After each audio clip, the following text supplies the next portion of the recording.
Hello बच्चों, आइए प्रश्न को देखते हैं। दिए गए चित्र में रेखाखंड AD और BE क्रमशः भुजाओं BC और AC पर लंब दिए गए हैं। तो दिखाइए कि CA गुणा में CE बराबर है CB गुणा में CD। यहाँ पे देखो एक त्रिभुज बनाया गया है ABC। इसमें देखो AC भुजा पर E बिंदु है और BC भुजा पर D बिंदु है। ठीक है, D और E को मिलाया गया है और साथ ही साथ ये बोला गया है कि BE AC भुजा पर लंब बनाता है और AD BC भुजा पर लंब बनाता है। मतलब डायरेक्ट मैं यहाँ पे कह सकता हूँ कि ये जो है अपने पास 90 डिग्री का कोण है, ये अपने पास 90 डिग्री का है। इसी तरह ये भी 90 का होगा और ये भी 90 का होगा। उसके बाद में हमें क्या सिद्ध करना है कि CA गुणा में CE बराबर में है CB गुणा में CD के। प्रश्न को हल करने से पहले इसकी मुख्य अवधारणा के बारे में चर्चा कर लेते हैं। मुख्य अवधारणा, तो यहाँ पे देखो कुछ इस तरह से समझो कि कोई भी दो त्रिभुज अपने को दे रखे हैं। दो त्रिभुज मैं अपनी तरफ से मान लेता हूँ। ये अपने पास त्रिभुज ABC है, इसको नामांकित कर दिया मैंने। दूसरा त्रिभुज भी मैंने अपनी तरफ से मान लिया और इसको भी मैं नामांकित कर दूंगा। इसको मैंने बोल दिया PQR। अब देखिए मैं ये बोलता हूँ कि ये जो A कोण है ना वो P कोण के संगत है, मतलब दोनों बराबर है। इसी तरह B कोण जो है वो Q कोण के संगत है, मतलब ये भी बराबर है। तो दोनों को मैं बराबर करूंगा। इस तरह से कोण BAC जो है, कोण BAC वो बराबर है किसके, कोण QPR के। और इसी तरह कोण ABC जो है वो बराबर है कोण PQR के। ये दोनों कोण आपस में बराबर है, तो मैं AA समरूपता कसौटी यहाँ पे लगा सकता हूँ। AA समरूपता कसौटी से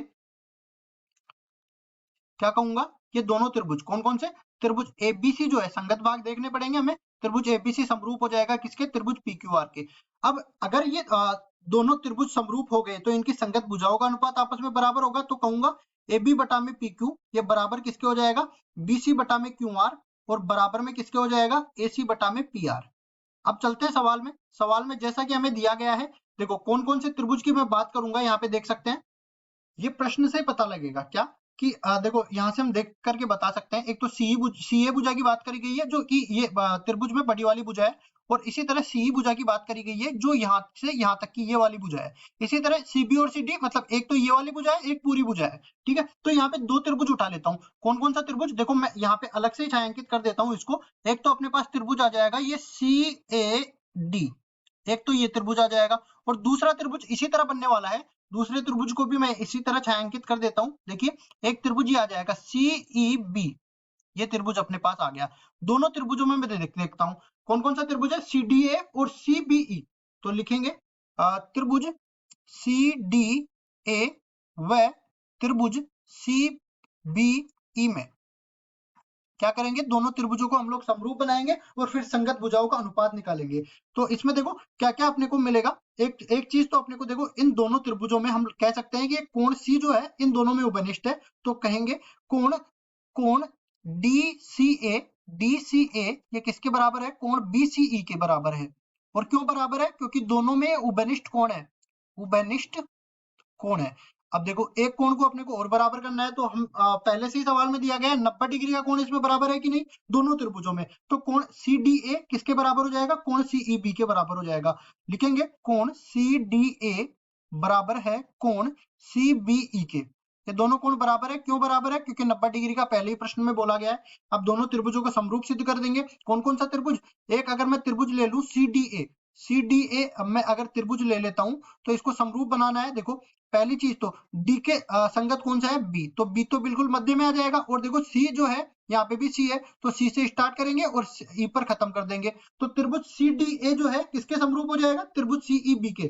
ठीक है, सॉरी मैंने एक गलती कर दी यहाँ पे। ये जो है 90 डिग्री का कोण ई पर बन रहा है, तो यहाँ पे मेरे को ई पर बनाना था।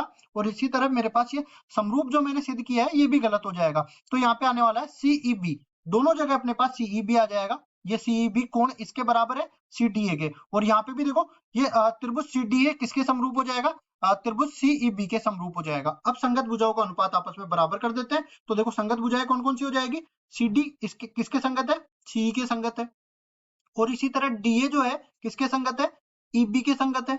और आगे बढ़ते हैं, और ये CA किसके संगत है, ये CB के संगत है। अब हमें जो है सब में C चाहिए, तो इन दोनों अनुपातों को आपस में बराबर कर देते हैं। दोनों अनुपातों को उठा के लाते हैं, CD बटा में CE ये किसके बराबर हो जाएगा, CA बटा में CB के बराबर हो जाएगा। वज्र गुणा कर लेते हैं, तो CD गुणा में CB ये किसके बराबर हो जाएगा, CE गुणा में CA के बराबर हो जाएगा। और सिद्ध क्या करना था, देखिए हमें CA गुणा में CE बराबर में CB गुणा में CD, इसको उल्टा भी लिख सकते हैं। देखो CA गुणा में सीई, इसको मैं इधर लेके आ गया तो दूसरा क्या बन जाएगा अपने पास, सीबी गुणा में सीडी बनेगा कि नहीं, और यही मेरे को सिद्ध करना था, तो मुख्य अवधारणा का उपयोग करते हुए सिद्ध करके बता दिया है मैंने।